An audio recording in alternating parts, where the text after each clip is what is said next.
Creativity চ্যানেলে তোমাদের সবাইকে স্বাগত। আশা করি তোমরা সবাই ভালো আছো। তো আজকে একটা একদম শর্ট টাইমে রেসিপি নিয়ে চলে এসেছি আমি। তো আজকে আমি তৈরি করে দেখাবো একদম অল্প সময়ে ঘরোয়া পদ্ধতিতে পাতা ছাড়া কিভাবে দই তৈরি করা যায়। তো টক দই অথবা মিষ্টি দই, আজকে রেসিপি হবে আমার টক দই। তো দেখো এখানে দুধ নিয়েছি আর এখানে আছে অর্ধেকটা লেবু, এটা দিয়ে আমি টক দই তৈরি করব। তো তোমরা ভিডিওটা সম্পূর্ণ দেখতে থাকো। তো প্রথমে আমি দুধটাকে হালকা একটু গরম করে নেব। তো প্রথমে আমি দুধটাকে ছেঁকে জাল দিয়ে নেব।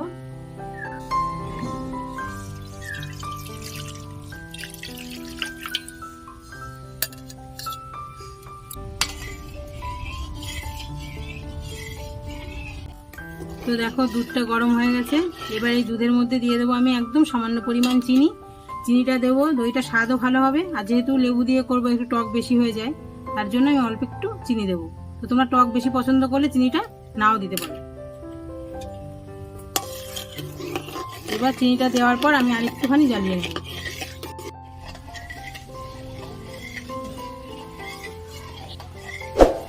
তো দেখো বন্ধুরা, আমার দই তৈরি করার জন্য দুধটা কিন্তু রেডি, শুধু চিনিটা গলা পর্যন্ত অপেক্ষা করতে হবে। তো এবার আমি দুধটাকে নামিয়ে ঠান্ডা করে নেব। আর দইটা পাতার জন্য দেখো আমি একদম নর্মাল একটা টিফিন কৌটো নিয়েছি। তো এই কৌটোর মধ্যে আমি দুধটাকে ঢেলে দেবো।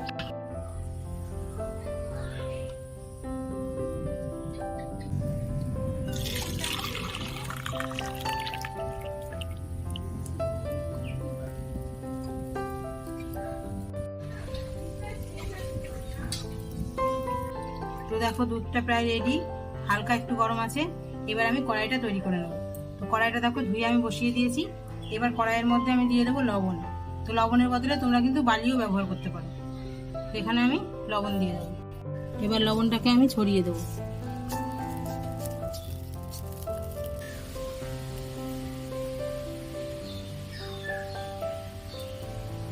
এবার দেখো একটা স্ট্যান্ড মতো নিয়েছি, এটাকে আমি লবণের উপর বসিয়ে দেবো।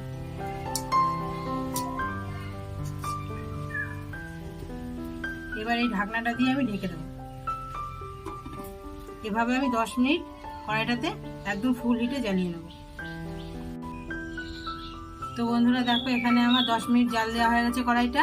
আর এখানে দুধটা আমার ঠান্ডা হয়ে গেছে। তো দেখো আঙুল ডুবিয়ে রাখা যাচ্ছে, একদম সামান্য হালকা গরম আছে। এখন দিয়ে দেবো আমি লেবুর রস। তো দেখো এখন দিয়ে দেবো লেবুর রস। তো লেবুর রসটা আমি ছেঁকে দেবো। তো লেবুর রস দেবো এখানে এই চামচের 1 চামচ। তো আমি আগে রসটা করে নিই।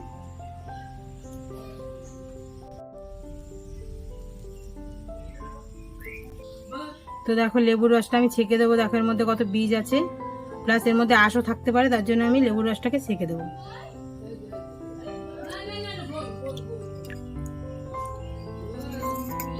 এবার সামান্য একটু নাড়িয়ে দেবো।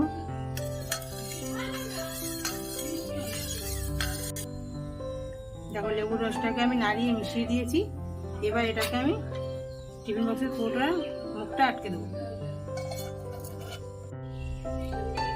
এবার দেখো এটা ঢাকাটা খুলে লবণটা কড়াইটা দুটোই গরম হয়ে গেছে। এবার আমি বাটিটাকে আস্তে করে বসিয়ে দেবো।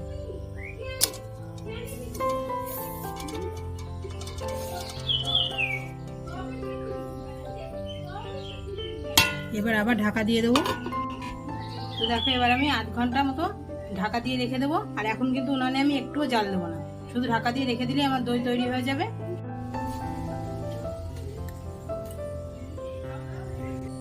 তো বন্ধুরা দেখো আধ ঘন্টার একটু বেশি হয়েছে, আধ ঘন্টা বাদে ফিরে আসলাম। তো এবার দেখবো দইটা খুলে দইটা কেমন হয়েছে।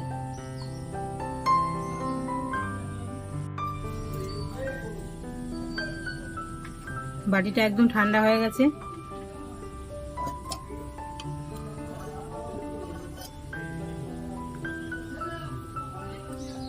দেখো দইটা কত সুন্দর হয়েছে। তো একটু হালকা জল আছে, কারণ আমি এটা লেবু দিয়ে করেছি যেহেতু, যার জন্য কিন্তু এটাতে হালকা কিন্তু একটু জল হয়েছে। তো দেখো আমি দইটা এখন নামিয়ে একটু কেটে তোমাদের দেখাচ্ছি দইটা কেমন হয়েছে।